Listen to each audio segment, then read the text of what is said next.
नमस्कार दोस्तों, इस वीडियो में हम विलुप्त संख्याओं को खोजेंगे। प्रश्नों की संख्या के प्रकार इसमें देख लेते हैं, कितने प्रकार के प्रश्न होंगे। साथ ही वीडियो को पूरा देखना है।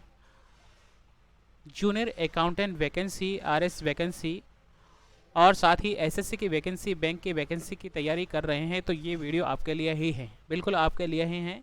और यहाँ पर आप देखेंगे कि विलुप्त संख्याओं को किस प्रकार से खोजा जाता है। प्रश्नों की संख्या किस प्रकार है, तो प्रश्नों की संख्या को हमने 6 भागों में डिवाइड किया है और इन प्रश्नों को यहाँ पर देखने वाले हैं। टाइप वाइज हम बताने वाले हैं, 6 टाइप बनने वाली हैं इन प्रश्नों की और सभी प्रश्न मज़ेदार हैं। वीडियो अच्छा लगे तो लाइक और शेयर करना है। चैनल अभी तक सब्सक्राइब नहीं किया है तो सब्सक्राइब कर लीजिए, बेल आइकन प्रेस कर लीजिए ताकि आने वाली वीडियो की नोटिफिकेशन आपको मिल जाए। तो स्टार्ट करते हैं।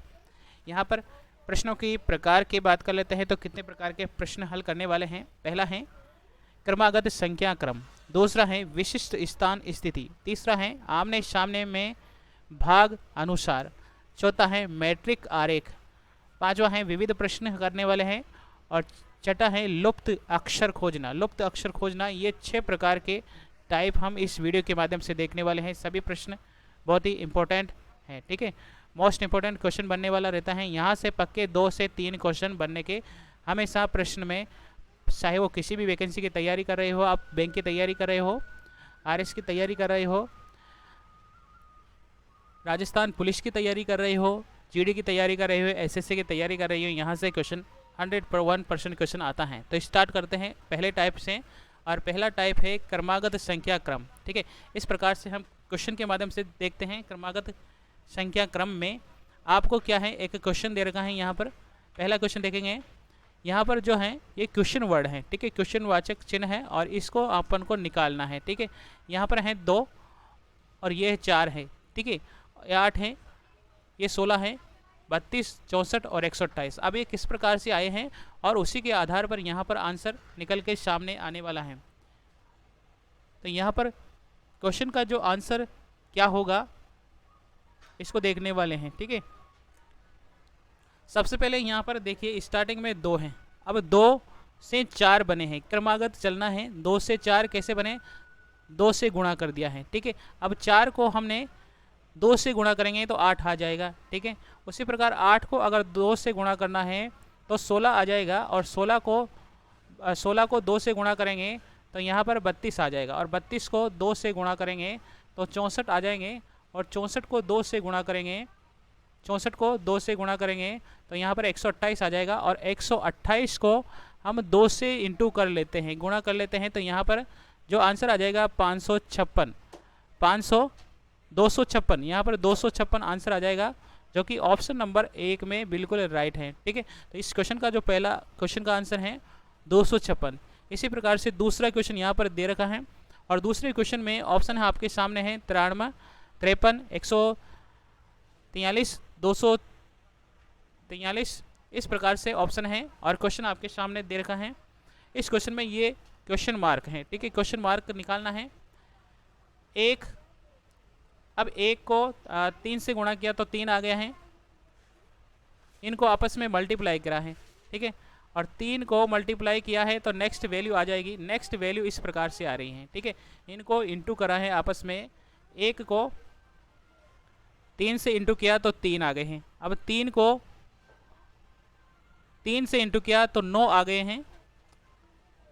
नेक्स्ट 3 को 9 से इंटू करेंगे तो 27 आ जाएगा और 27 को जब 9 से गुणा कर दिया जाएगा तो आपके आ जाएंगे 243 आंसर आ जाएगा, जो कि ऑप्शन नंबर 4 में, बिल्कुल ऑप्शन नंबर डी में यहाँ पर सही है, ठीक है। इस प्रकार से आप इन प्रकार के क्वेश्चनों को कर सकते हैं। जो क्रमागत क्रम की संख्या के आधार पर क्वेश्चन आते हैं, इनको इस प्रकार से हल कर सकते हैं। नेक्स्ट हम देखते हैं अगले टाइप है विशिष्ट संख्या स्थिति। अब विशिष्ट संख्या स्थिति यहाँ पर जो आपको दे रखा होगा वो किस आधार पर आया होगा उसी को देखना है। यहाँ पर इन क्वेश्चनों को देखना है और क्या ये संख्या बनी है, ठीक है। जैसे कि पहले स्टेज में हमने देखा कि 21 प्लस 37 करने पर कितना आता है, तो 58 आता है, ठीक है। 14 प्लस 25 करने पर जो आता है वो है 39। तो क्या 16 और 81 को प्लस कर दिया जाए तो आंसर आ जाएगा। बिल्कुल देखते हैं, ये हो जाएगा 97। 97 यहाँ पर जो कि ऑप्शन में दे रखा है, डी ऑप्शन में है 97, यहाँ पर करेक्ट आंसर है। ठीक है, इस प्रकार से क्वेश्चन को हल कर सकते हैं। नेक्स्ट टाइप है विशिष्ट क्रिया स्थिति प्रश्न। ये सेकंड क्वेश्चन, और इसमें किस प्रकार से पूछा गया है, यहाँ पर देखिए आपके सामने 4 और 6 यहाँ पर दे रखे हैं, 4 और 6, यहाँ पे दे रखा है 8, 1, 9, 7, 5, 3, और बीच में दे रखे हैं 100, 81, 256। अब यहाँ कितना आएगा, देखिए यहाँ पर देखिए सबसे फर्स्ट में 8 और 1 के बारे में बात करें तो 8 कलर चेंज कर लेते हैं, और प्लस 1, 8 प्लस 1 कितने हो गए हैं, 9 हो गए हैं, और 9 का स्क्वायर किया तो 81 आ गए हैं, आ गए। इस प्रकार से ये बीच की संख्या निकाली गई। सबसे पहले को प्लस करना है और उसका स्क्वायर कर देना है, स्क्वायर निकालते ही आंसर आ जाएगा। स्क्वायर का मतलब है उसी संख्या को उसी संख्या से गुणा, 9 को 9 से गुणा किया, 81 आ गए हैं। नेक्स्ट देखिए यहाँ पर है 7 और यहाँ पर है 9, 7 प्लस 9 कितने होते हैं, 16, और 16 के स्क्वायर किए तो कितने हो जाएंगे, 256, जो कि आपके सामने बीच में 256। नेक्स्ट है 3 प्लस 5, ये हो गए हैं 8। अब 8 का स्क्वायर किया तो कितना आएगा, ये हो जाएगा 8 का स्क्वायर 64, जो कि ऑप्शन आपके सामने ऑप्शन में दे रखा है। ऑप्शन नंबर बी 64 यहाँ पर सही आंसर हो जाएगा। इसको भी चेक कर लेते हैं क्या ये भी सही हो रहा है।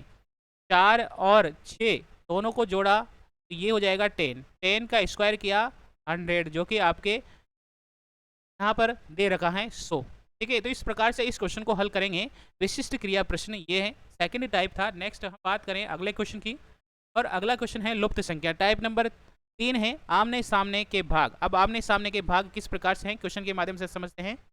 इस प्रकार से आपको परीक्षा में एक क्वेश्चन दिया जाएगा और क्वेश्चन में पूछा जाएगा लुप्त संख्या ज्ञात कीजिए।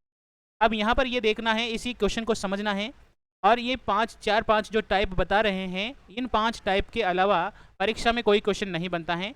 और विविध प्रश्न यानी कि छठा टाइप है विविध प्रश्न, जो आपके अधिकतर प्रैक्टिस उसी में करवाई जाएगी और उसी के आधार पर आपकी परीक्षा में प्रश्न पूछे जाएंगे। तो हमने जो भी टाइप बताई हैं वो सभी डिस्कस की हैं, वो परीक्षा की दृष्टि से बहुत ही इंपॉर्टेंट है। और ये तीसरा टाइप हम आपके सामने प्रेजेंट कर रहे हैं।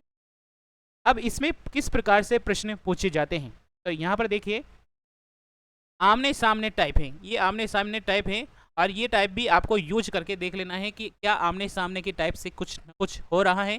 तो देखिए यहाँ पर है 2 और 2 के सामने क्या है 4, यानी कि ये क्या हो गया है, या तो स्क्वायर हुआ है या फिर दोगुना हुआ है, जब जाके 4 आया है। दूसरी संख्या को देख लेते हैं 3, 3 के सामने का तो हमसे पूछा ही है। 4 के सामने का देखें, 4 के सामने का देखा तो 16। अब 4 का 16 कैसे हुआ, 4 का 16 या तो 4 को 4 से गुणा किया तब 16 हुआ, ठीक है ना, 4 को 4 से गुणा किया तब 16 हुआ। 2 के सामने है 4, अब 2 को 2 से गुणा किया तब जाके 4 हुए। 5 के सामने देख लेते हैं, 5 के सामने 25 है, तो 5 के सामने 25 है, तो इसका मतलब हुआ 5 को 5 से गुणा किया तब जाके 25 निकल कर सामने आए। तो हमने क्या पूछा, यहाँ पर जो पूछा गया है वो क्वेश्चन मार्क में क्या आएगा, 3 के सामने हमसे पूछा गया है, तो 3 के सामने क्या आएगा, तो 3 के सामने जो आएगा वो क्या आएगा, यानी कि 3 को हम 3 से गुणा कर दें तो वो आंसर आ जाएगा जो कि 9 है, 3 या 9। तो इस क्वेश्चन का जो सही आंसर है ऑप्शन नंबर सी, 3 आंसर सही है। ठीक है, 3 आंसर सही है। नेक्स्ट हम बात करते हैं अगले क्वेश्चन की, और अगला क्वेश्चन है मैट्रिक्स। चौथा टाइप है जो मैट्रिक्स, इस प्रकार से क्वेश्चन पूछे जाते हैं मैट्रिक्स टाइप में। और मैट्रिक्स टाइप में किस प्रकार से क्वेश्चन आएगा, देखिए यहाँ पर देखिए 107 पहले कॉलम में देखा है, या तो आपको इस तरह से सोल्व करना है या फिर इस तरह से सोल्व करना है। ठीक है, ये दो तरीके से सोल्व होता है, या तो नीचे से ऊपर या ऊपर से नीचे या बाएं से दाएं दाएं से बाएं। ठीक है, इस प्रकार से क्वेश्चन सोल्व करते हैं। अब यहाँ पर देखिए 7 आ रहा है, यहाँ 93 आ रहा है, यहाँ पर 107 आ रहा है। इस लाइन को जब भी बड़ी संख्या दे रखी हो तो ये समझ के चलना है बड़ा किस तरह से हुआ है। ठीक है। अब यह दो बड़ी संख्याओं में से घटाने पर छोटी संख्या आ रही है क्या? 107 में से अगर आपने 93 माइनस किए तो कितना आया? ये आया है 14, 14 आया है। अब यहाँ पर जो कॉलम में दे रखा है वो 7 है, तो क्या इसका आधा हो रहा है? हो सकता है इसका आधा हो रहा है। नेक्स्ट को चेक करके देखते हैं। 51 151 है और उसमें से 111 माइनस करना है, 111 माइनस करना है। माइनस करने के बाद आया 0 4, यानी कि 40 आया। अब 40 में आधा किया तो 20 आता है। क्या ऑप्शन में 20 है? बिल्कुल ऑप्शन में 20 है। अगर तीसरी टाइप में, तीसरी जो मैट्रिक्स लाइन है उसमें यही कंडीशन फॉलो हो जाती है, तो क्या बिल्कुल सही आंसर हो जाएगा 20। चेक करके देख लेते हैं। 153 है और 153 में 19 माइनस किए, 19 माइनस किए तो कितना आया? इधर से कैरी लिया 13, 13 में से 9 गया 4, और यहाँ 14, 14 में से 1 गया 13। ठीक है, अब इसका आधा करते हैं, तो इसका आधा करने पर बिल्कुल ये 67 आ गया है। तो इस क्वेश्चन का जो सही आंसर है वो हो गया है 20। बिल्कुल इस क्वेश्चन को इस प्रकार से आप सोल्व कर सकते हैं। ये मैट्रिक्स टाइप आपको अच्छी लगी होगी, जाहिर है। लास्ट टाइप इसका हो जाता है यहाँ पर हमारे सामने लुप्त अक्षर। लुप्त अक्षर यहाँ पर 5 टाइप हैं, ये 4th टाइप नंबर 5 है। लुप्त अक्षर, आपको ABCD का कोई अक्षर दे रखा होगा और आपको यहाँ पर कुछ ऑप्शन दे रखे होंगे और क्वेश्चन मार्क दे रखा होगा। ठीक है, इस क्वेश्चन मार्क को आपको फिल करना है। यहाँ पर मैंने बताया या तो इस तरह से मैट्रिक्स को सोल्व करना है या इस तरह से मैट्रिक्स को सोल्व करना है। ठीक है, इस तरह से नहीं हो रहा है तो ऐसे कर सकते हो, या ऐसे चारों तरह से घुमा के देख लेना है, इस तरह से आंसर आ रहा है। अभी इस लाइन को देखते हैं, चेक करते हैं। एच कितने नंबर पे आता है? एच आता है ABCD के 8 अक्षर। ठीक है, क्रम से 8 आता है, आगे से 8। एल आता है 12 नंबर पे और क्यू आता है 17 नंबर पे। ठीक है, ये पता है आपको। इनमें कितना गैप है? 4 का गैप है, और इनमें कितना गैप है? 5 का गैप है। ठीक है, नेक्स्ट चेक करके देख लेते हैं। DHM, DHM ये 4 नंबर पे आता है, 8 नंबर पे आता है और 13 नंबर पे आता है। इन दोनों में कितना गैप है? ये 4 प्लस हो रहा है। ये कितना गैप हो रहा है? ये 5 प्लस हो रहा है। बिल्कुल यही सेम कंडीशन, 4 + 5। तो नेक्स्ट जो भी होगा वो एस और क्वेश्चन मार्क भी उसी तरह से होगा। वो 15 नंबर पे, एस 19 नंबर पे। अब यहाँ पर 4 का गैप है, 4 प्लस करने पर आया, 4 प्लस करने पर, सॉरी 4 प्लस करने पर आया। अब नेक्स्ट में हम 5 प्लस करेंगे तो अपना आंसर आ जाएगा। इसमें 5 प्लस किए 24, 24 प्लस किए, और 24 नंबर पे ABCD में कौन सा अक्षर आता है? एक्स। यहाँ पर एक्स अक्षर है, ये आपका आंसर हो जाएगा। ऑप्शन नंबर 1 बिल्कुल राइट आंसर हो जाएगा। इस प्रकार से हम मैट्रिक्स या लुप्त संख्याओं को जान सकते हैं। वीडियो अच्छा लगा हो तो लाइक और शेयर करना है। चैनल अभी तक सब्सक्राइब नहीं कर रखा हो तो सब्सक्राइब कर लीजिए, बेल आइकन प्रेस कर लीजिए ताकि आने वाली वीडियो की नोटिफिकेशन आपको मिल जाए। थैंक यू, धन्यवाद, जय हिंद, जय भारत।